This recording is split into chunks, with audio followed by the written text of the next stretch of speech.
नमस्कार दोस्तों, कैसे हैं आप लोग। दोस्तों जैसे कि आपको पता है पिछली क्लास में अपन डिस्कस कर रहे थे किसके बारे में। पिछली क्लास में अपन ने चैप्टर कंप्लीट कर लिया था पीरियोडिक क्लासिफिकेशन ऑफ एलिमेंट्स। आज के इस वीडियो में अपन डिस्कस करेंगे दोस्तों चैप्टर नंबर 4 जिसका नाम है कार्बन एंड इट्स कंपाउंड। अब ये कार्बन एंड इट्स कंपाउंड ऐसा क्या है, इस कार्बन में ऐसा क्या है दोस्तों कि हमारे को कार्बन चैप्टर ही मिला है पढ़ने के लिए, हाइड्रोजन तो नहीं मिला, ऑक्सीजन तो नहीं मिला।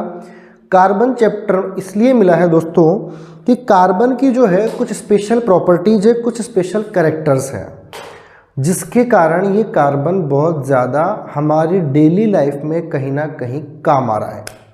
अब ये काम कहाँ आ रहा है उसकी बात करते हैं और क्यों आ रहा है, इसमें कार्बन में ऐसे क्या प्रॉपर्टीज़ हैं। कार्बन की दो प्रॉपर्टीज़ है दोस्तों। पहली प्रॉपर्टी को बोलते हैं कैटिनेशन, ये स्पेशल प्रॉपर्टीज है। और दूसरी प्रॉपर्टी क्या है इसकी, टेट्रावेलेंट। टेट्रावेलेंट ये दो प्रॉपर्टीज है दोस्तों जो इस कार्बन को अदर एलिमेंट से थोड़ा अलग बनाती है, हटकर बनाती है। ठीक है, अब हटकर जो बना रही है उसमें ऐसा क्या है हटकर के, वो आगे बात करेंगे अपन धीरे धीरे। बिल्कुल बेसिक से बात करते हैं दोस्तों। कार्बन जो है वो हमेशा कोवेलेंट बॉन्ड बनाता है। कौन से बॉन्ड बनाता है? कोवेलेंट बॉन्ड बनाता है। अब ये बॉन्ड कितने टाइप के होते हैं और बॉन्ड होते क्या है, ये वीडियो मैंने अलग से बना रखे हैं, लिंक मैं डिस्क्रिप्शन में डाल दूंगा दोस्तों, आप देख सकते हो जाकर के। कार्बन का एटॉमिक नंबर 6 होता है, सबको पता है। कॉन्फ़िगरेशन 2 और 6 होता है, यानी कि फर्स्ट शेल में 2 इलेक्ट्रॉन होते हैं और दूसरी शेल में 4 होते हैं। यानी कि अपन ऐसे कहें ये कार्बन, ये इसका न्यूक्लियस, तो इसके फर्स्ट शेल में 2 इलेक्ट्रॉन है और दूसरी शेल में कितने इलेक्ट्रॉन है दोस्तों? दूसरी शेल में है 4 इलेक्ट्रॉन। ठीक है, वैलेंसी की बात करें दोस्तों तो इसकी वैसे वैलेंसी जो है वो आप 4 बोल सकते हो, लेकिन कार्बन क्या बनाता है मित्रों? कार्बन बनाता है कोवेलेंट बॉन्ड। अब ये कोवेलेंट बॉन्ड क्या बना है दोस्तों? जब भी कोई बॉन्ड शेयरिंग से बनता है, शेयरिंग ऑफ इलेक्ट्रॉन से जब कोई बॉन्ड बनता है तो उसको हम क्या बोलते हैं? कोवेलेंट बॉन्ड बोलते हैं। ठीक है, शेयरिंग किस चीज की होगी दोस्तों? दोनों नॉन मेटल्स की ही होगी। शेयरिंग जो होगी वो हमेशा किसकी होगी? हमेशा होगी किसकी? नॉन मेटल्स की ही। या हम ये कह सकते हैं कि कोवेलेंट बॉन्ड जो है वो हमेशा नॉन मेटल्स ही बनाती है। ठीक है, आगे बात करें, इसमें कोवेलेंट बॉन्ड बनाने की कैपेसिटी ही क्यों है? हालांकि जब इसके आउटर मोस्ट में दोस्तों 4 इलेक्ट्रॉन है तो ये कार्बन 4 इलेक्ट्रॉन डोनेट करके C+4 भी तो बना सकता है, तब भी तो ये खत्म हो जाएंगी और फर्स्ट शेल कंप्लीटली फिल हो जाएगी, हो जाएगा एटम स्टेबल। लेकिन ऐसा नहीं होता है, ये 4 इलेक्ट्रॉन गेन करके दोस्तों C-4 भी तो बना सकता है, लेकिन ये भी नहीं होता है। ऐसा क्यों? तो first is that it require 4 electron to achieve the inert gas electronic configuration, या फिर आप बोल सकते हो स्टेबल कॉन्फ़िगरेशन। Stable configuration. ठीक है, carbon can not form an ionic bond. Carbon किसी प्रकार का आयोनिक बॉन्ड नहीं बनाता है। It could gain 4 electron forming C-4 cation, but it would be difficult for the nucleus with 6 proton to hold the 10 electrons. Proton तो इसके अंदर 6 ही रहेंगे। अब जब ये 4 इलेक्ट्रॉन ले लेगा तो पूरे 10 इलेक्ट्रॉन हो जाएंगे और ये जो 4 प्रोटॉन है ये 10 इलेक्ट्रॉन को होल्ड नहीं कर पाएंगे, इसीलिए कार्बन कभी भी C-4 नहीं बनाता है। और C+4 बनाने के लिए दोस्तों जब भी कोई एटम अपना इलेक्ट्रॉन डोनेट करता है तो वहाँ एनर्जी रिलीज होती है, और एनर्जी रिलीज होने के लिए दोस्तों क्या चाहिए? इसके पास बहुत सारी एनर्जी होनी चाहिए, लेकिन इसके पास एनर्जी होती नहीं है। तो it require a large amount of energy to remove the 4 electrons. Due to these 2 reasons carbon can not form C+4 ion और carbon also cannot form C-4 ion. Then as a result carbon form always covalent bond, and the covalent bond are that sharing of electrons between 2 non metals. आगे बात करें दोस्तों, अब covalent bond दोस्तों कितने type के होते हैं, मैंने ऊपर लिखा है the bond formed by the mutual sharing of electrons pairs between two atom in an molecule is known as covalent bond. Type of covalent bond दोस्तों, तीन टाइप के कोवेलेंट बॉन्ड होते हैं। पहला कौन सा होता है सिंगल कोवेलेंट बॉन्ड, दूसरा होता है डबल कोवेलेंट बॉन्ड और तीसरा होता है triple covalent bond. Single covalent bond को दोस्तों इस प्रकार से लिखते हैं, डबल कोवेलेंट बॉन्ड को डबल बॉन्ड से लिखते हैं और ट्रिपल कोवेलेंट बॉन्ड को ट्रिपल बॉन्ड से लिखते हैं। जनरली इनके में हाँ बस यही समझो ना, कार्बन की फॉर्म में जब सिंगल कोवेलेंट बॉन्ड होता है तो उनको एल्केन बोल देते हैं, लेकिन दोस्तों in the form of carbon only, because covalent bond तो और नॉन मेटल्स भी बनाती है, लेकिन जब ये कार्बन बनाएगा कोवेलेंट बॉन्ड, और कौन सा covalent bond single covalent bond, तो उसको बोलेंगे एल्केन्स। जब कार्बन डबल बॉन्ड बनाएगा तो उसको क्या बोलेंगे दोस्तों, उसको बोलेंगे एल्कीन। और जब कार्बन ट्रिपल बॉन्ड बनाएगा तो उसको क्या बोलेंगे एल्काइन। एल्केन्स का जनरल फॉर्मूला होता है CnH2n+2, एल्कीन का होता है CnH2n और एल्काइंस का जनरल फॉर्मूला होता है CnH2n-2। यहाँ तक कोई डाउट नहीं होगा आपको। आगे चलते हैं।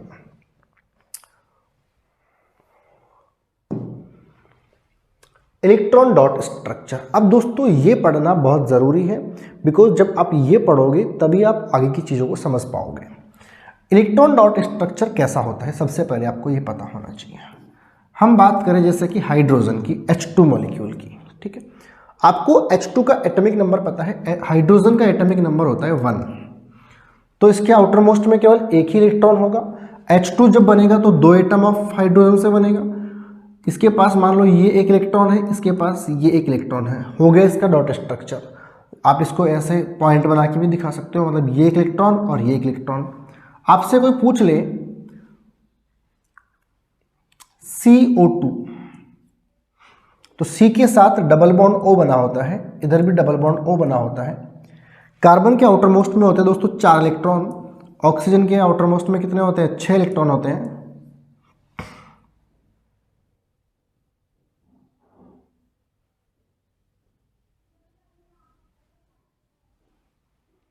तो ऑक्सीजन के आउटर मोस्ट में 6 है ना, तो 1 2 3 4 5 6, कार्बन के में 4 है, तो 1 2 3 4, ऑक्सीजन के में 6 है, तो 1 2 3 4 5 6। जनरली आप केवल इस प्रकार से आउटर मोस्ट शेल के इलेक्ट्रॉन्स को रिप्रेजेंट करके भी इलेक्ट्रॉन डॉट स्ट्रक्चर बना सकते हो। चले आगे। अब बात करते हैं कुछ कोवेलेंट बॉन्ड कैसे बन रहे हैं, जैसे कि हाइड्रोजन मॉलिक्यूल कैसे बनता है। हाइड्रोजन मॉलिक्यूल का मतलब होता है कि H2 कैसे बन रहा है आपके पास। H2 बनाने के लिए आपको क्या करना पड़ेगा, एक H का एटॉमिक नंबर होता है 1, इसके पास नंबर ऑफ इलेक्ट्रॉन्स भी एक ही है। तो क्या करना पड़ेगा आपको, ये हाइड्रोजन, इसके आउटर मोस्ट शेल में इलेक्ट्रॉन केवल एक है, तो मैंने डॉट स्ट्रक्चर बना दिया, और दूसरे वाले हाइड्रोजन का ये बना दिया। अब एक इलेक्ट्रॉन पर ना तो ये हाइड्रोजन स्टेबल है और ना ही ये हाइड्रोजन स्टेबल है। स्टेबल होने के लिए 2 इलेक्ट्रॉन्स की रिक्वायरमेंट है, ये इधर से ले लेगा और ये इधर से ले लेगा, मतलब कि इन दोनों ने एक एक इलेक्ट्रॉन्स की शेयरिंग कर ली। जब इलेक्ट्रॉन्स की शेयरिंग करी इन्होंने दोस्तों, तो आप क्या देखोगे कि इनके बीच में एक बॉन्ड बना, और ये बॉन्ड कौन सा बना, H बॉन्ड H। तो ये सिंगल बॉन्ड बना। हमेशा एक बात और ध्यान रखना, जो सिंगल बॉन्ड बनता है वो 2 इलेक्ट्रॉन की शेयरिंग से बनता है, जो डबल बॉन्ड बनता है वो 4 इलेक्ट्रॉन की शेयरिंग से बनेगा, और जो ट्रिपल बॉन्ड बनेगा दोस्तों वो हमेशा 6 इलेक्ट्रॉन की शेयरिंग से ही बनेगा। Is that clear? Formation of CH4 molecule बहुत इंपॉर्टेंट है, बहुत अच्छा भी है, चैप्टर हम यही पढ़ रहे हैं तो इसको भी समझते हैं। कार्बन के आउटर मोस्ट में आपको पता है 4 इलेक्ट्रॉन्स होते हैं, हाइड्रोजन के आउटर मोस्ट में आपको पता है केवल 1 इलेक्ट्रॉन होता है। सबसे पहले आपको बनाना है इनका डॉट स्ट्रक्चर, और मैंने आपको स्टार्टिंग में एक बात बताई थी दोस्तों कि कार्बन जो है वो कैसा होता है, वो होता है टेट्रावेलेंट, ठीक है। टेट्रा का मतलब 4 बॉन्ड बना सकता है ये अपने चारों तरफ, या अपने चारों तरफ 4 चीज़ों को ये अटैच कर सकता है। अब ये कार्बन, एक हाइड्रोजन इधर रखा मैंने, एक इधर रखा हाइड्रोजन, एक इधर रखा, चारों तरफ मैंने 4 हाइड्रोजन इसके अटैच कर दिया। हाइड्रोजन के आउटर मोस्ट के इलेक्ट्रॉन्स मैंने इसके पास पास में रखे, एक एक होते हैं सबके पास। कार्बन के पास 4 होते हैं, 1 2 3 और 4। अब ना तो 4 पे ये कार्बन स्टेबल है, ना H एक पर स्टेबल है, तो H को 2 चाहिए। ये एक बार थोड़ी सी शेयरिंग इससे करेगा, ये एक बार इससे शेयरिंग करेगा, ये इससे शेयरिंग करेगा। अब देखो हाइड्रोजन के पास आउटर मोस्ट में 2 इलेक्ट्रॉन्स हो गए, लेकिन कार्बन के पास 4 ही है। ध्यान रखना, कार्बन ने इलेक्ट्रॉन हाइड्रोजन को दिया नहीं है, केवल शेयर किया है। शेयर का मतलब है कि जब कार्बन ने कुछ समय के लिए हाइड्रोजन को अपना इलेक्ट्रॉन दिया है, तो हाइड्रोजन भी तो कार्बन को कुछ समय के लिए इलेक्ट्रॉन देगा। तो कैसे देगा? ये भी सबसे एक इलेक्ट्रॉन की शेयरिंग कर लेगा। इस प्रकार से दोस्तों क्या बन जाएगा, C के साथ एक H इधर मिलेगा आपको, एक H इधर मिलेगा, एक H इधर मिलेगा और एक H इधर मिलेगा। इस प्रकार से दोस्तों क्या बन जाएगा, आपके पास CH4 का फॉर्मेशन हो जाएगा। यहाँ तक क्लियर होगा? किसी को कोई डाउट नहीं होगा, और डाउट हो तो प्लीज़ कमेंट करके आप पूछ सकते हैं। Formation of CO2 molecule. दोस्तों C के आउटर मोस्ट में पता है 4 इलेक्ट्रॉन्स होते हैं, O के आउटर मोस्ट में 6 होते हैं। अब इधर C है, इधर O है, इधर O है। O के आउटर मोस्ट में कितने हैं दोस्तों? 6 है, तो 1 2 3 4 5 6, same as 1 2 3 4 5 6। Sorry, and the outermost electrons of carbon is 4 1 2 3 4। कुछ इस तरीके से बनाओ, डबल डबल का। अच्छा, मैं ऐसा क्यों बना रहा हूँ? ताकि शेयरिंग इजी हो जाए, है ना। ये 4 हो गए इसके पास। अब 6 पर ना तो ये ऑक्सीजन स्टेबल है, ना ही ये ऑक्सीजन स्टेबल है, और ना ही कार्बन इन 4 पे स्टेबल है। तो ये 2 इससे ले लेंगे, ये 2 इससे ले लेंगे, और कार्बन 2 इनसे फिर ले लेगा। ठीक है, तो दोस्तों इनसे एक बॉन्ड बनेगा, इससे एक बॉन्ड बनेगा, इससे एक बॉन्ड बनेगा, इससे बॉन्ड, तो C डबल बॉन्ड O और C double bond O। As a result क्या बन जाएगा आपके पास? CO2 बन जाएगा। डॉट स्ट्रक्चर पूछे तो ये गोले मत बनाओ, केवल इलेक्ट्रॉन लिख के छोड़ दो, वो बन जाएगा डॉट स्ट्रक्चर। और आपको फॉर्मेशन पूछे तो इस तरीके से आप समझा सकते हो। H2S मॉलिक्यूल बना सकते हो। हाइड्रोजन के आउटर मोस्ट में आप जानते हो एक ही होता है इलेक्ट्रॉन। सल्फर 16 नंबर पे आता है, तो इसके आउटर मोस्ट में 10 होते हैं। 10 होंगे ना, सॉरी 10 थोड़ी होंगे, 6 होंगे।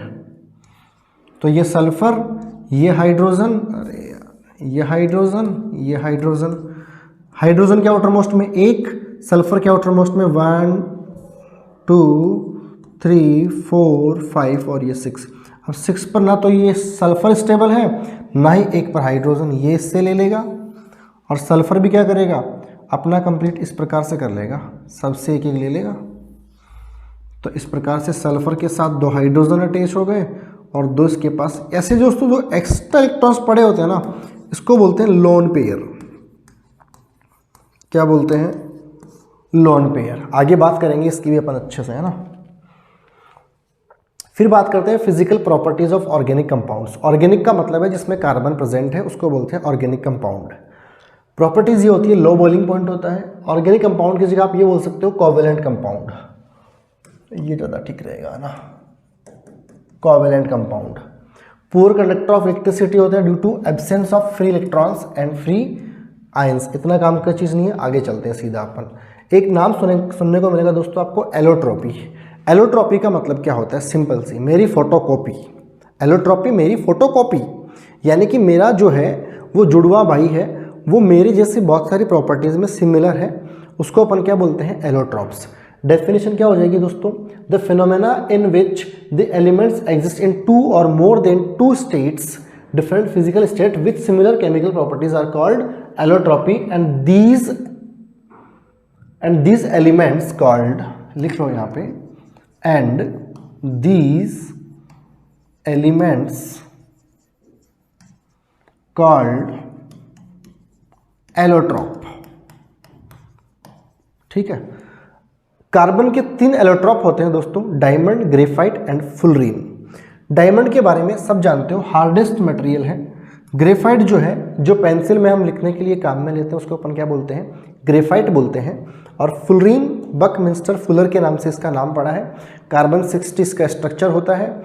डायमंड जो होता है दोस्तों ये नॉन कंडक्टर होता है। कैसा होता है, नॉन कंडक्टर होता है और ये कार्बन का इंसुलेटर होता है,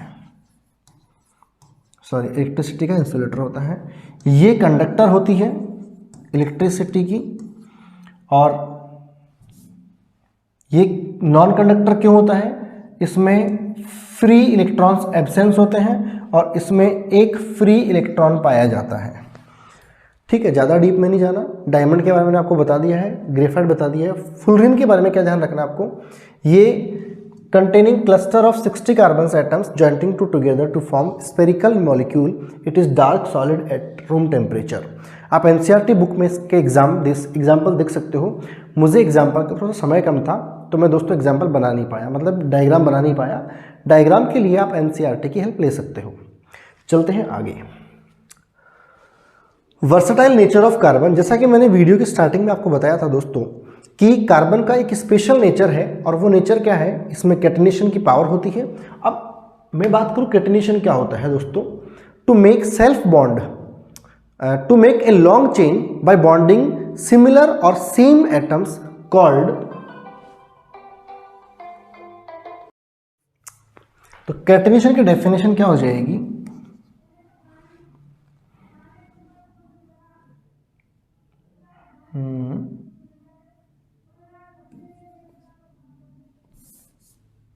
when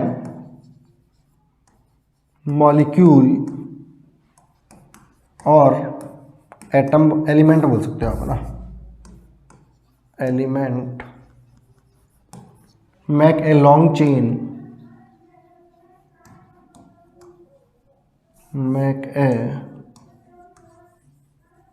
long chain by bonding similar और सेम, और सेल्फ बोल सकते हो ना, सेल्फ बोलो इसको आप, एलिमेंट्स कॉल्ड कैटिनेशन। तो कैटिनेशन की सबसे ज़्यादा पावर किसमें होती है दोस्तों, कार्बन के अंदर। कार्बन इस प्रकार से बहुत लंबी चेन बना सकता है खुद कार्बन से अटैच होकर के। कार्बन के बाद में दूसरा जो नेचर है कैटिनेशन का वो कौन है, वो होता है दोस्तों सल्फर। फिर आगे चलते हैं अपन। इस प्रकार से कार्बन जो है ना दोस्तों ब्रांच चेन बना सकता है, स्ट्रेट चेन बना सकता है, ब्रांच चेन बना सकता है, और कैसी बना सकता है चेन दोस्तों, ये रिंग चेन भी बना सकता है कार्बन। ठीक है, आगे बात करते हैं टेट्रावेलेंट नेचर। कार्बन जो है वो अपने साथ 4 अदर कार्बन को अटैच करके क्या बना सकता है, टेट्रावेलेंट कंपाउंड बना सकता है। अब बात करते हैं दोस्तों हाइड्रोकार्बन्स की। चैप्टर का सबसे ज़्यादा इंपॉर्टेंट पॉइंट है हाइड्रोकार्बन। क्या नाम है दोस्तों, हाइड्रोकार्बन। हो सकता है आपको कुछ थोड़ी सी दिखने में क्लियर नहीं नज़र आए, ये फोटो इमेज ली गई थी, है ना। हाइड्रोकार्बन को दोस्तों 3 पार्ट में डिवाइड किया गया है। पहले होते हैं सैचुरेटेड, दूसरे होते हैं कौन से, अनसैचुरेटेड, और तीसरे होते हैं साइक्लिक या एरोमेटिक कंपाउंड। हम इन 2 की बात करेंगे जनरली। सैचुरेटेड ओनली एल्केन्स होते हैं, फॉर्मूला CnH2n+2 होता है, मैंने पहले डिस्कस कर लिया है इस बारे में। अनसैचुरेटेड 2 होते हैं, एल्कीन्स और एल्काइंस। एल्कीन्स का फॉर्मूला CnH2n, एल्काइंस का फॉर्मूला CnH2n-2 होता है। चलते हैं आगे। सैचुरेटेड हाइड्रोकार्बन्स एल्केन्स, फॉर्मूला बता दिया मैंने आपको, CnH2n+2 होता है। इनके नाम के लास्ट में N लगता है, बस सिंगल बॉन्डेड होते हैं ये, है ना। फिलहाल आपको ये ध्यान रखना है बस। एल्कीन्स का फॉर्मूला CnH2n होता है, आइन इनके लास्ट में लगता है, आइन YN। और तीसरे कौन से होते हैं, एल्काइंस, आपको पता है CnH2n-2 इनका फॉर्मूला होता है, और आइन इनके लास्ट में लगता है, आइन। मैं वहाँ पे दोस्तों पिछले पेज में है ना इसको आइन बोल दिया, ये इन होता है लास्ट में, ठीक है। आगे चलें अपन। आइसोमेरिज्म का मतलब होता है दोस्तों कि आपके पास एक ही केमिकल फॉर्मूला है बट उनके आपके पास अलग अलग स्ट्रक्चर बनते हैं। जनरली आइसोमेरिज्म का मतलब यही होता है, ठीक है। लेकिन वैसे अलग अलग टाइप में या अलग अलग क्लासिफाई किया गया है आइसोमेरिज्म को। अब जनरली क्या होता है, आपके पास स्ट्रक्चरल आइसोमर है जो भी आपके सिलेबस में है। अब स्ट्रक्चरल आइसोमर का मतलब क्या होता है कि आपके पास एक ही प्रकार के फॉर्मूले हैं लेकिन उसके स्ट्रक्चर जो है वो अलग अलग बन रहे हैं। जैसे कि अपन बात करते हैं एन ब्यूटेन की। एन पर मत जाइए, आपके सिलेबस में एन वन कुछ भी नहीं है, आपके पास केवल ब्यूटेन है। अब ब्यूटेन का मतलब होता है कि 4 कार्बन की सीरीज, हालांकि ये सब अपन नोमेनक्लेचर में पढ़ने वाले हैं आगे, अभी केवल 4 कार्बन की सीरीज है। ब्यूटेन का मतलब ये होता है CH3 CH2 CH2 CH3, ये 4 कार्बन की सीरीज है, इसको बोलते हैं ब्यूटेन। इसका जनरल फॉर्मूला जो होता है दोस्तों C4H10 होता है। लेकिन इस ब्यूटेन को आप और किस प्रकार से रिप्रेजेंट कर सकते हो वो होती है इसको आइसोमेरिज्म। जैसे कि मान लीजिए इसी ब्यूटेन को मैं इस प्रकार से लिखता हूं तो दोस्तों ये है 2-मिथाइल प्रोपेन। देखो नाम चेंज हो गया लेकिन जब इसका आप केमिकली फॉर्मूला निकालोगे तो भी आपके पास C4H10 ही मिलेगा। इसका मतलब कि OB इयान को इच है और OB इयान को इच है, ठीक है। यानी कि इसका भी फॉर्मूला वही है, इसका भी फॉर्मूला वही है। फर्क क्या है, दोनों के स्ट्रक्चर में डिफरेंट है, केमिकल फॉर्मूला सेम है। ये होते हैं अपने आइसोमेरिज्म। हालांकि सिलेबस में आपके पास पूछने के चांसेस बहुत कम है, एग्जाम में सिलेबस में केवल छोटा सा पॉइंट दिया गया है। आगे बात करें अपन होमोलोजस सीरीज की। दोस्तों होमोलोजस सीरीज से एग्जाम में क्वेश्चन पूछने के बहुत ज़्यादा चांसेस हैं। जितने ज़्यादा इसके पूछने के चांसेस हैं उतना ही इजी ये टॉपिक है। केवल छोटी सी बात ध्यान रखनी है, जब भी किन्हीं 2 केमिकल फॉर्मूला या केमिकल कंपाउंड के अंदर या तो दोस्तों CH2 का डिफरेंट हो, किसका डिफरेंस हो, CH2 का डिफरेंस हो, या फिर आप इस CH2 का एटॉमिक मास निकाल लो। कार्बन का एटॉमिक मास कितना होता है 12, एक हाइड्रोजन का 1 तो 2 का 2 हो गया, तो 12 + 2 हो गया आपके पास 14। यानी कि अलग अलग 2 कंपाउंड में या तो किसका डिफरेंस हो, CH2 का डिफरेंस हो, या फिर एटॉमिक मास कितने का डिफरेंस हो, 14 का डिफरेंस हो, उसको हम क्या कहेंगे मित्रों, मेरे प्यारे मित्रों, उसको हम क्या कहेंगे, उसको हम क्या कहेंगे, उसको हम कहेंगे होमोलोजस सीरीज। चले आगे। बस होमोलोगस सीरीज में आपको इतना ही पढ़ना है, चिन्ना सा ही पढ़ना है मेरे प्यारे मित्रों, बहुत ज़्यादा नहीं पढ़ना। कि होमोलोगस सीरीज वो होती है जिसमें आपके पास एटॉमिक मास 14 का डिफरेंस हो या फिर CH2 का डिफरेंस हो, उसको हम क्या कहेंगे, होमोलोगस सीरीज कहेंगे। आगे बात करते हैं हम अगले पॉइंट की। दोस्तों अब बात करेंगे हम नोमेनक्लेचर की। बहुत ज़्यादा इंपॉर्टेंट एग्जाम में यहाँ से क्वेश्चन पूछने की बहुत ज़्यादा संभावना है, बहुत ज़्यादा चांसेस हैं। हर बार एग्जाम में IUPAC नोमेनक्लेचर से 1 से 2 क्वेश्चन कन्फर्म पूछा जाएगा, 2 से 3 नंबर के क्वेश्चन 100% पूछे जाएंगे। अब ये नोमेनक्लेचर में होता क्या है, आपको सबसे पहले लर्न करने पड़ेंगे फंक्शनल ग्रुप। हालांकि ये ग्रुप लगभग 16 से लेकर 20 के बीच में होते हैं, लेकिन आपके पास कितने हैं सिलेबस में, आपके पास सिलेबस में फंक्शनल ग्रुप है दोस्तों कितने, 5, ओनली 5 फंक्शनल ग्रुप आपके NCERT 10th के अंदर है, आपको उन्हीं को पढ़ना है। 5 ग्रुप गिने चुने, बहुत छोटा सा नाम ध्यान रखना है आपका, बहुत बड़े ग्रुप नहीं है ये। अब पहले ग्रुप है हेलो ग्रुप। हेलो का मतलब दोस्तों जब मैंने आपको पीरियोडिक टेबल पढ़ाई थी तब मैंने आपको ये बताया था कि हेलोजन जो होते हैं वो 17 ग्रुप के एलिमेंट होते हैं। यानी कि प्यारे मित्रों 17वां ग्रुप का जो मेंबर होते हैं फ्लोरीन, क्लोरीन, ब्रोमीन, आयोडीन और एस्टेटाइन। जनरली फ्लोरीन, क्लोरीन और ब्रोमीन, इनको अपन क्या बोलते हैं, इनको बोलते हैं हेलोजन। जब इनको अपन हेलोजन बोलते हैं तो ये कहीं पर अटैच हो तो उसको अपन क्या बोलते हैं, हेलो ग्रुप बोल देते हैं। कहीं पर क्लोरो है तो उसका Cl सिंबल होता है, ब्रोमो है तो Br, फ्लोरीन हो तो उसका F आ जाता है, दूसरा आता है इंपॉर्टेंट फंक्शनल ग्रुप एल्कोहल। दोस्तों एल्कोहल का फंक्शनल ग्रुप होता है bond OH। Bond OH, OH जो है दोस्तों वो किसका फंक्शनल ग्रुप है? एल्कोहल का सिंबल है। ठीक है, अगला है एल्डिहाइड। एल्डिहाइड का फंक्शनल ग्रुप होता है, मैं लिख देता हूं बड़े अक्षरों में, एल्डिहाइड। इसका ग्रुप होता है COOH। ये COOH आपको दोस्तों कई जगह पर bond C double bond O bond OH इस प्रकार से लिखा हुआ मिलेगा। अगर ऐसा लिखा हुआ मिले आपको तो मेरे प्यारे मित्रों उसको आप OH मत समझ लेना, मतलब ये अल्कोहल ग्रुप है। नहीं मित्रों, ये COOH है, यानी कि ये कौन सा ग्रुप है? एल्डिहाइड फंक्शनल ग्रुप है। अगला ग्रुप आता है कीटोन। कौन सा आता है? कीटोन। कीटोन में क्या होता है? Bond C double bond O आएगा, मतलब दोनों साइड कार्बन चेन आएगी और बीच में डबल बॉन्ड O लटका हुआ होगा।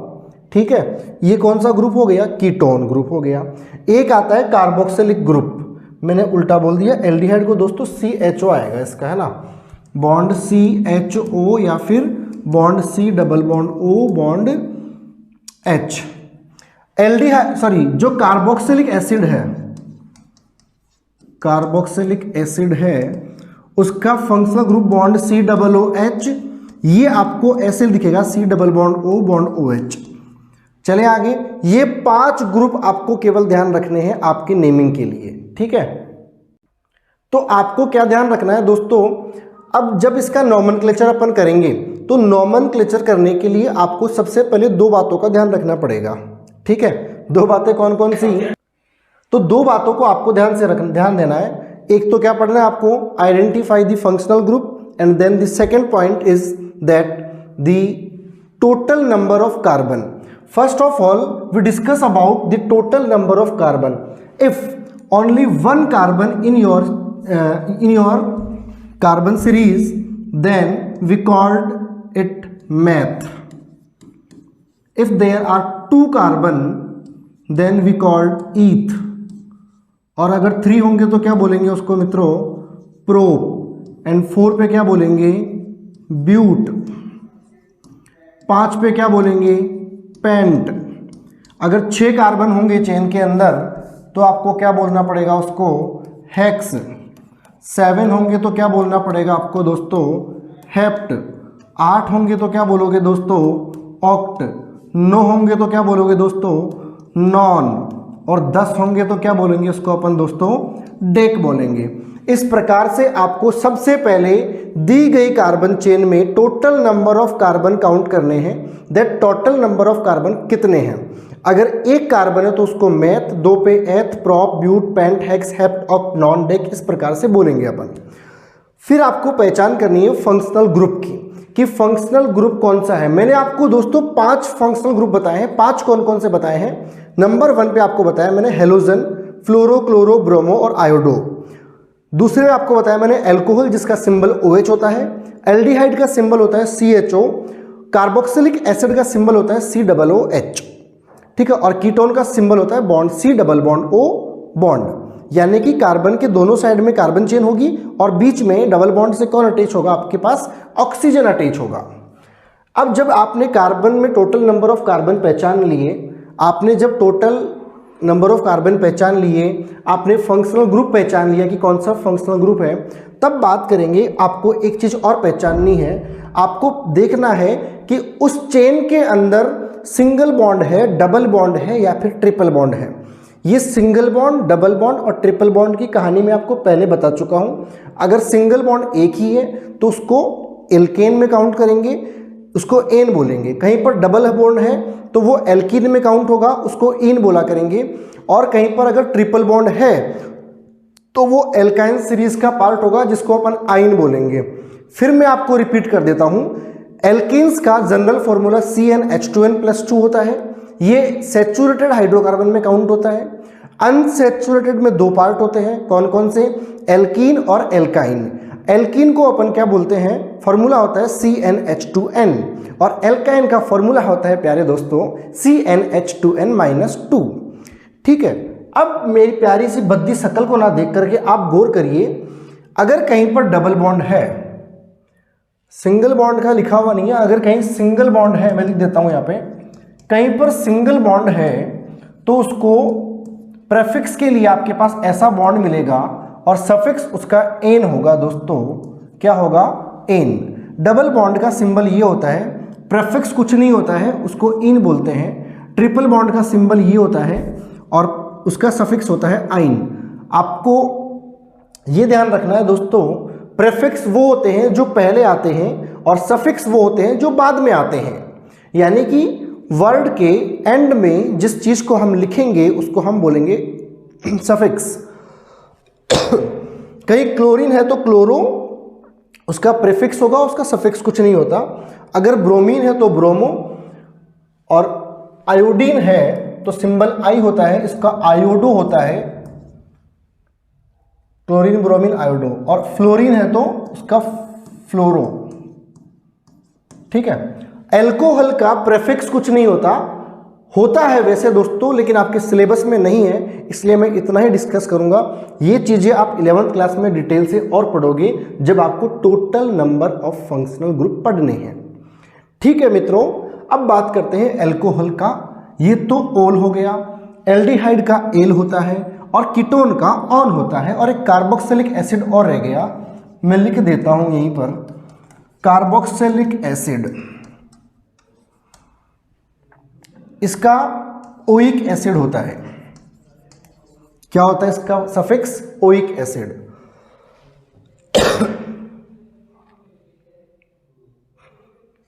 हाँ वैसे लिखा हुआ ना ओइक एसिड।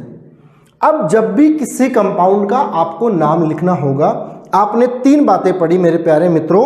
कौन कौन सी 3 बातें पढ़ी? सबसे पहले आपको पहचानना है कौन सा फंक्शनल ग्रुप है, दूसरा आपको total number of carbon count करने हैं उसके अंदर कितने हैं, और तीसरा आपको क्या देखना है कि जो फंक्शनल ग्रुप है उसका प्रीफिक्स यूज में लेना है या फिर सफिक्स यूज में लेना है। चलते हैं आगे। अब नाम आपको इस प्रकार से लिखना है, prefix then word root then suffix, PWS। PWS ये आपका क्या है दोस्तों, ये है आपका जनरल फॉर्मूला किसी भी ऑर्गेनिक कंपाउंड या हाइड्रोकार्बन का IUPAC नेम राइट करने का। हम जो मेथड पढ़ रहे हैं दोस्तों वो IUPAC मेथड ही पढ़ रहे हैं।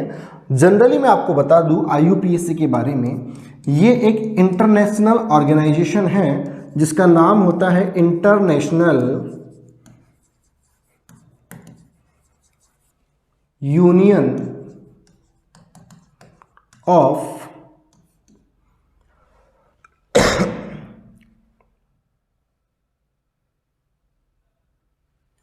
International union of pure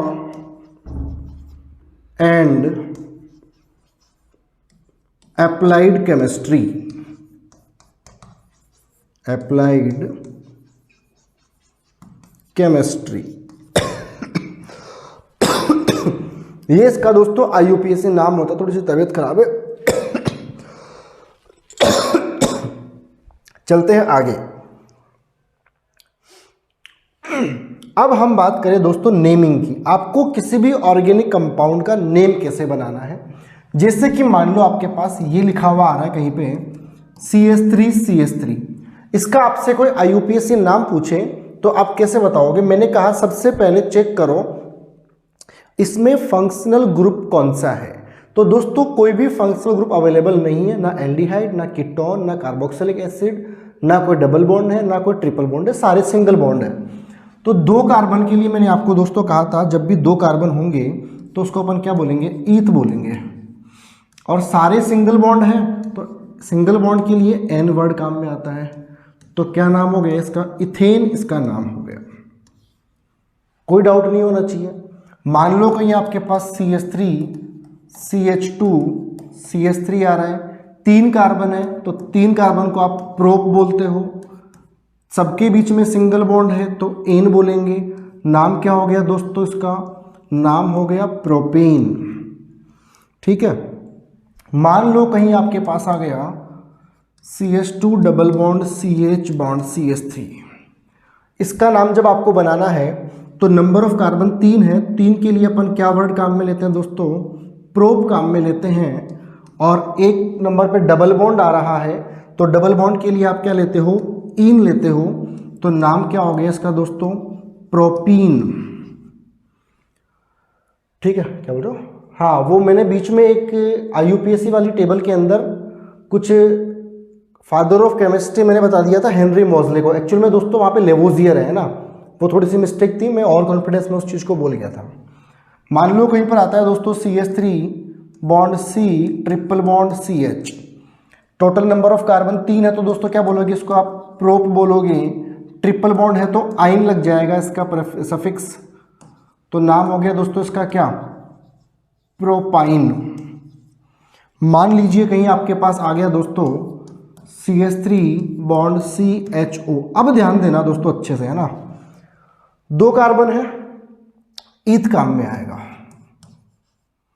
single bond है तो एन भी आएगा, लेकिन सिंगल बॉन्ड से पहले आपको क्या देखना है, फंक्शनल ग्रुप भी है, तो ग्रुप कौन सा है, CHO। और CHO कौन सा ग्रुप होता है दोस्तों, CHO होता है एल्डिहाइड, और एल्डिहाइड का जो प्रेफिक्स होता है, सॉरी जो सफिक्स होता है वो क्या होता है, एल, मैंने बता रखा आपको है ना पीछे।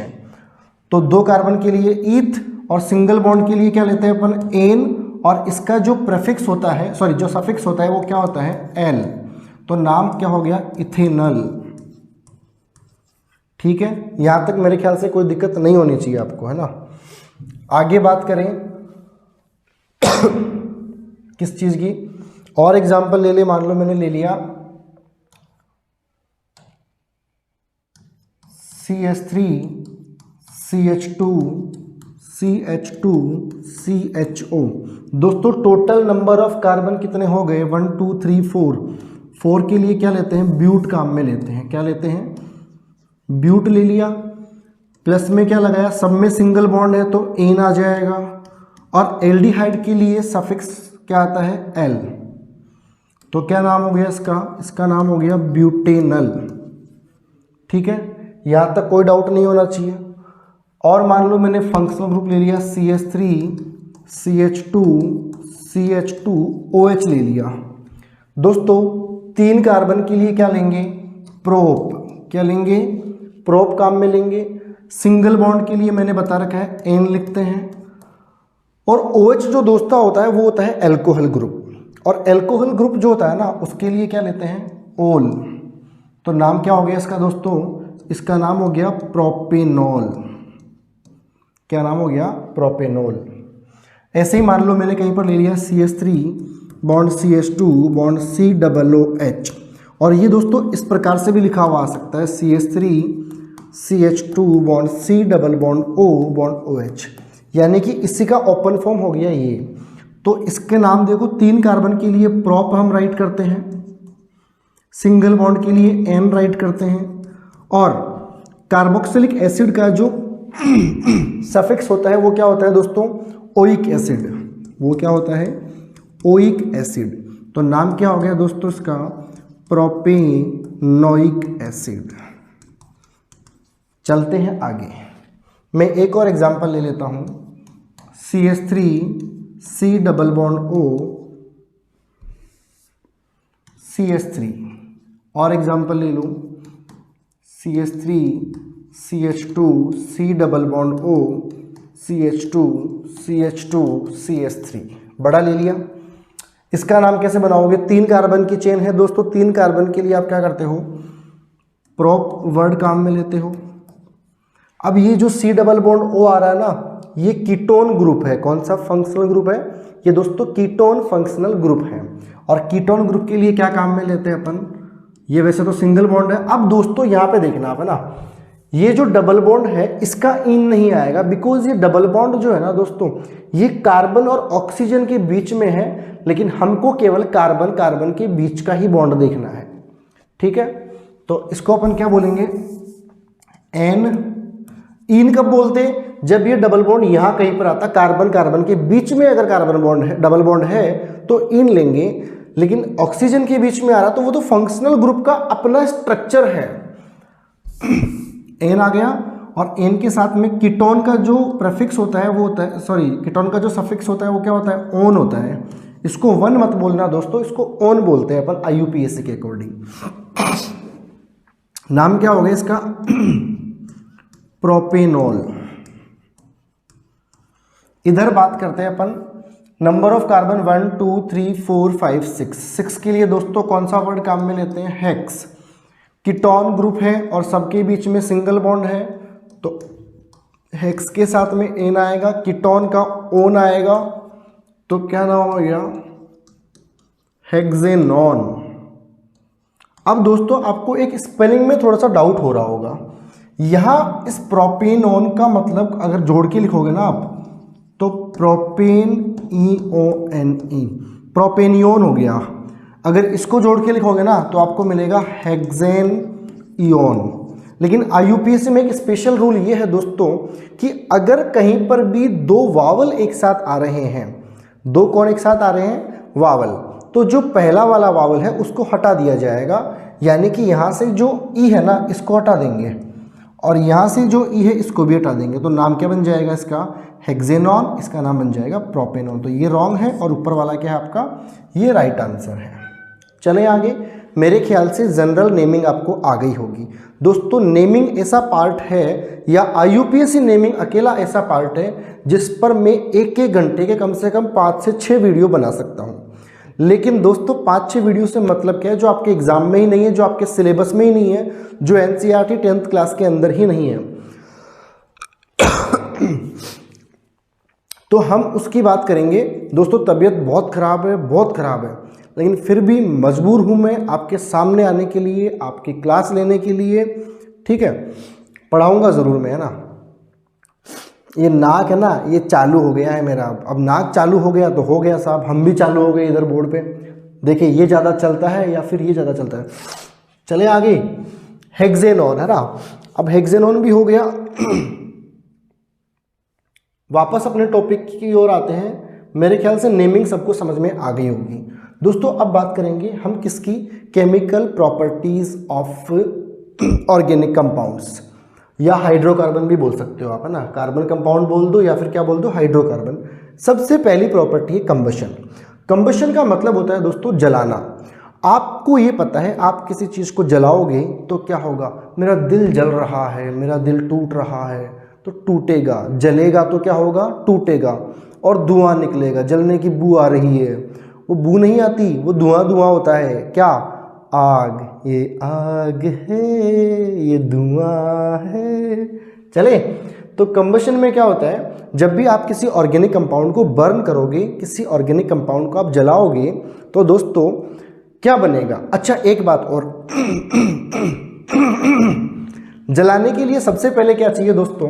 ऑक्सीजन कंपलसरी है। मतलब जहां ऑक्सीजन सफिशिएंट अमाउंट में प्रेजेंट है वहां हम किसी चीज़ को इजीली बर्न कर सकते हैं। जहां ऑक्सीजन अच्छी खासी होगी वहां कोई चीज़ इजीली बर्न हो जाएगी और स्मोक कम बनेगी, धुआं कम बनेगी।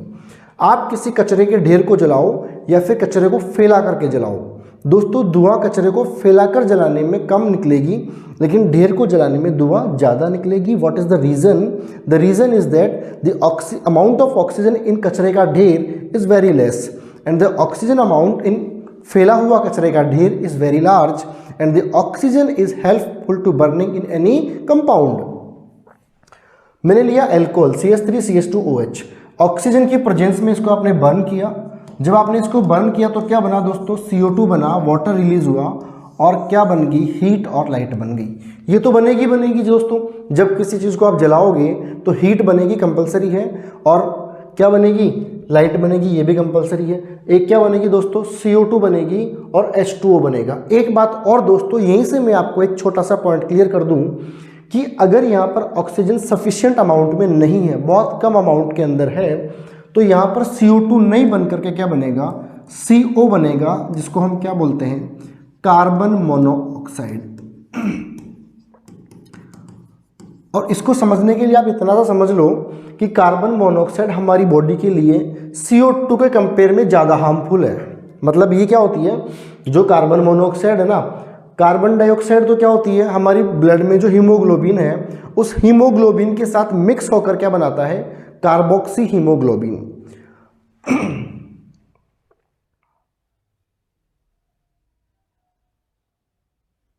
ऑक्सीजन तो क्या बनाता है, ऑक्सी हीमोग्लोबिन, लेकिन CO क्या बनाता है, कार्बोक्सी हीमोग्लोबिन। जब ये कार्बोक्सी हीमोग्लोबिन बॉडी में घुलता है तो इजीली ब्रेक डाउन नहीं होता है। और आप जानते हो कि जब CO बढ़ रहा है तो आपकी बॉडी के लिए क्या है, हार्मफुल है। बॉडी को नीड होती है ऑक्सीजन की, तो ऑक्सीजन कम मिल रही है, CO ज़्यादा मिल रही है, ये ब्रेक डाउन नहीं हो पाता और बॉडी में पॉइजन की अमाउंट बढ़ जाती है। और जब पॉइजन बढ़ गया तो आपके जो बॉडी के ऑर्गन्स हैं वो अच्छे से काम नहीं कर पाएंगे और आप धीरे धीरे क्या हो जाओगे, राम नाम सत्य हो जाओगे। किसी भी ऑर्गेनिक कंपाउंड को जिसमें कार्बन प्रेजेंट है उसको बोलते हैं ऑर्गेनिक कंपाउंड। जब आप ऑक्सीजन की सफिशिएंट अमाउंट में बर्न करोगे तो कार्बन डाइऑक्साइड कंपलसरी बनेगी, हीट और लाइट भी कंपलसरी बनेगी। अगर उसमें हाइड्रोजन प्रेजेंट है तो H2O भी रिलीज हो जाएगा। ठीक है, अब आप ये कहोगे दोस्तों कि भाई साहब आप हमको ये बताओ कि किसी भी ऑर्गेनिक कंपाउंड को जलाने पे ये वाटर कहाँ बनता है। भाई आग बनती है मान गए, लाइट बनती है मान गए, लेकिन CO2 बनती है ये भी मान गए। अरे ये पानी कहाँ बनता है भाई साहब पानी बनता है किसकी फॉर्म में, वेपराइज फॉर्म में। ये आग के साथ ही क्या हो जाता है, रिलीज हो जाता है। आगे चलते हैं, कोई भी एग्जांपल ले लो, बनेगा भाई हीट, लाइट, CO2 और H2O। In presence of limited supply of air, saturated hydrocarbons form a sooty flame. Unsaturated hydrocarbons burn with yellow smoky flame. मतलब डबल बॉन्ड या फिर ट्रिपल बॉन्ड को बर्न करोगे तो येलो स्मोकी फ्लेम बनेगी, और single bond वाले hydrocarbon burn होंगे तो सूटी फ्लेम बनेगी। दूसरा इंपॉर्टेंट कैरेक्टर है दोस्तों इसका क्या, ऑक्सीडेशन। बर्न का मतलब होता है या कंबशन का मतलब होता है ऑक्सीजन के साथ उसकी रिएक्शन, और ऑक्सीडेशन का मतलब भी तो वही होता है, ऑक्सीजन के साथ reaction. Oxidation of ethanol is in presence of oxidizing agent give ethanoic acid. दोस्तों आप ये बताओ, जैसे मान लो मैंने CH3 CH2OH लिया, मतलब इथेनॉल लिया। अब इथेनॉल को आप क्या कर रहे हो, ऑक्सीजन ऐड कर रहे हो, तो क्या हो जाता है इसमें CH3 CH2 या COOH बन जाता है, और क्या बन जाता है ये इथेनोइक एसिड। मतलब कि इसके अंदर ऑक्सीजन ऐड हो गया, एक O ऐड हो गया तो, और एक H यहाँ से बाहर निकल जाएगा, क्या बन जाएगा, इथेनोइक एसिड। मैं अभी मैकेनिज्म नहीं पढ़ाऊंगा दोस्तों, रीज़न क्या है, अभी केवल अपन बेसिक पढ़ रहे हैं ना, मैकेनिज्म की बात अलग से कर लेंगे। दूसरा है कौन सा, एडिशन रिएक्शन। एडिशन का मतलब होता है addition of dihydrogen with unsaturated hydrocarbon in the presence of catalyst such as nickel और platinum also are known as hydrogenation addition reaction. Very very important है दोस्तों, बहुत ज़्यादा इंपॉर्टेंट है आपके व्यू ऑफ एग्जाम से। इंपॉर्टेंट क्यों है दोस्तों, इसमें क्या होता है, हाइड्रोजन ऐड होता है, लेकिन किसके अंदर दोस्तों, अनसैचुरेटेड हाइड्रोकार्बन के अंदर। यानी कि डबल बॉन्ड या फिर ट्रिपल बॉन्ड कहीं पर है तो निकिल, पैलेडियम या फिर प्लेटिनम कैटलिस्ट के प्रेजेंस में ये हाइड्रोजन इसमें ऐड हो जाएगा। मान लो मैंने CH2 डबल बॉन्ड CH2 लिखा है, इसमें है ना, अगर आपने कहीं पर भी हाइड्रोजन ऐड करने की कोशिश करवाई तो ये किसकी प्रेजेंस में होगा दोस्तों, निकिल या जनरली वैसे पैलेडियम कैटलिस्ट काम में लेते हैं। अब कैटलिस्ट क्या होते हैं दोस्तों, ऐसे कंपाउंड होते हैं जो किसी केमिकल रिएक्शन में पार्टिसिपेट तो नहीं करते बट उसकी रेट ऑफ रिएक्शन को चेंज करते हैं। दोस्तों बहुत लोग ये कहते हैं कि कैटलिस्ट केमिकल रिएक्शन की रेट को बढ़ा देते हैं या उसको फास्ट करवा देते हैं, लेकिन दोस्तों ये हमेशा सत्य नहीं है, it is not universal truth.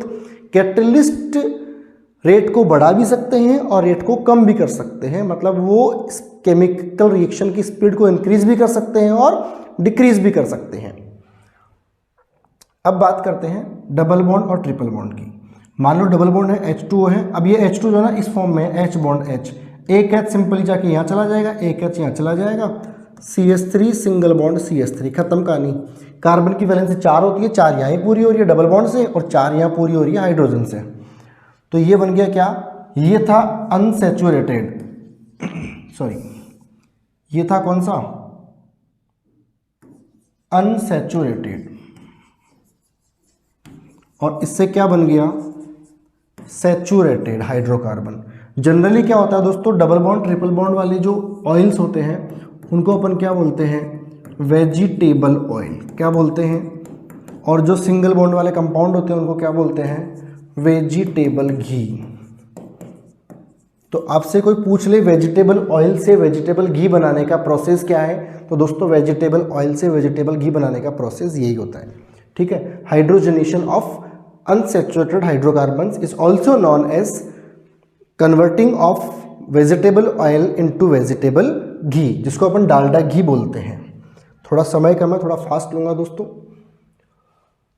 ये फैटी एसिड वाला मैंने बोल दिया है ना। सब्स्टिट्यूशन रिएक्शन क्या होती है दोस्तों, इसका मतलब है कि सनलाइट की प्रेजेंस में मान लो आपके पास कोई हाइड्रोकार्बन है CH4, आपने Cl2 लिया, सनलाइट ले ली, ये एक Cl यहाँ चला जाएगा और एक H के साथ Cl, मतलब इसको मैं अगर ओपन करके लिखूँ दोस्तों तो समझने के लिए आप इसको इस प्रकार से समझ सकते हो। अरे चल जा भाई, जितना जल्दी होगा ना उतना ही ठीक रहेगा। ये मीथेन है, 2 Cl है, एक Cl के साथ दोस्तों ये H क्या बना देगा, HCl बना देगा अल्ट्रावायलेट की प्रेजेंस में। HCl बाहर चला गया, जब ये बॉन्ड ब्रेक हुआ तो दूसरा Cl जाकर यहाँ अटैच हो जाएगा और क्या बन जाएगा, C के साथ एक Cl चला जाएगा, यानी कि CH3Cl बन जाएगा। क्या बन जाएगा, CH3Cl। इसको क्या बोलते हैं दोस्तों अपन, सब्स्टिट्यूशन रिएक्शन, मतलब कि सब्स्टिट्यूट हो रहा है कौन, हाइड्रोजन क्लोरीन के साथ। आगे चले, कुछ ऐसे इंपॉर्टेंट कंपाउंड है जो दोस्तों जैसे कि जो हमारे डेली लाइफ में बहुत ज़्यादा काम आते हैं। मेरे पास थोड़ा समय कम है, मैं एक बार देख लो मैटर कितना बचा हुआ मेरे पास।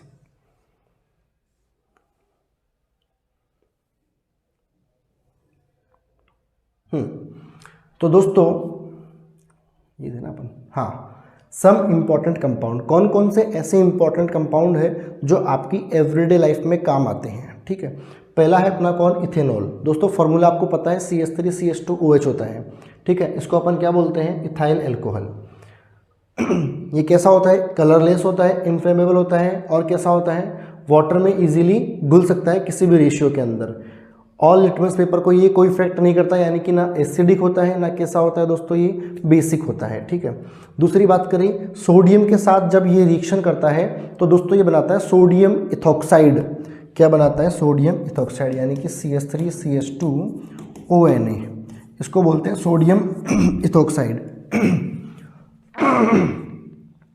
अब जब हम अल्कोहल की रिएक्शन यानी कि इथेनॉल की रिएक्शन किससे करवाते हैं, हॉट वाटर के साथ कंसनट्रेटेड H2SO4 की प्रेजेंस में, तो इसको दोस्तों एक रिएक्शन और बोलते हैं डिहाइड्रेशन, यानी कि इस रिएक्शन में से दोस्तों क्या बाहर निकल जाएगा, वाटर रिमूव हो जाएगा। इथेनॉल का फॉर्मूला दोस्तों ये होता है ना, CH3CH2OH।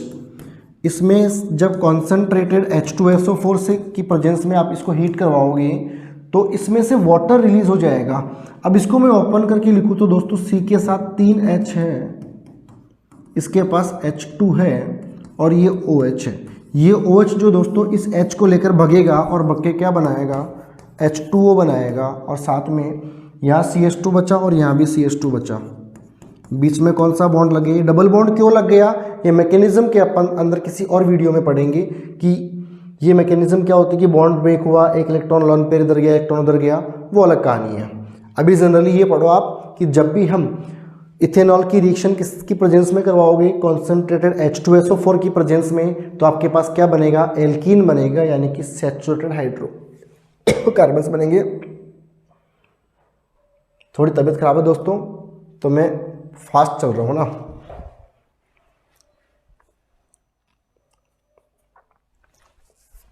अब बात करते हैं किसकी, जैसे कि डिहाइड्रेटिंग एजेंट क्या होते हैं। डिहाइड्रेटिंग एजेंट ऐसा होता है जो किसी भी कंपाउंड में से वाटर को रिलीज करवा दे, वाटर को बाहर निकलवा दे, उसको अपन क्या बोलते हैं दोस्तों, डिहाइड्रेटिंग एजेंट।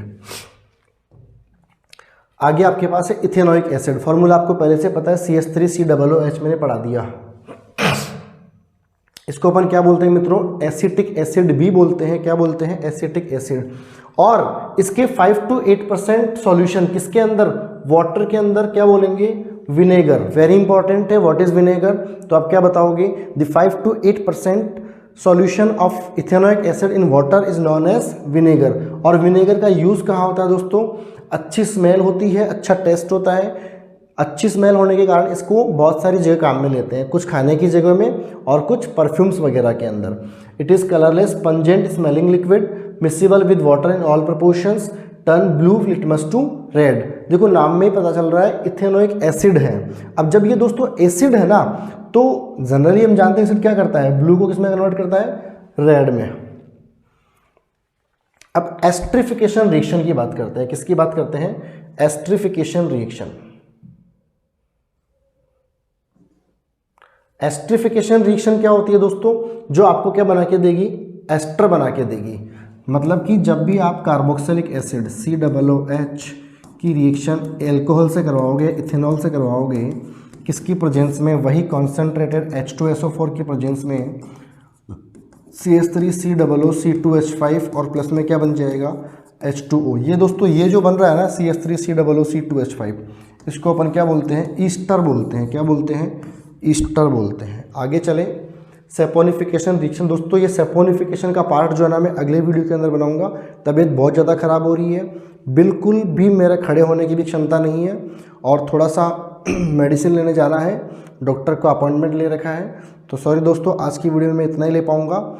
अगली वीडियो में अपन बात करेंगे सेपोनिफिकेशन मतलब साबुन के बारे में, और इसी वीडियो चैप्टर को हल्का सा मैं रिवाइज और करवा दूंगा। ठीक है, तब तक के लिए गुड बाय दोस्तों, बने रहिए हमारे साथ, चैनल को सब्सक्राइब जरूर कीजिए। Thank you.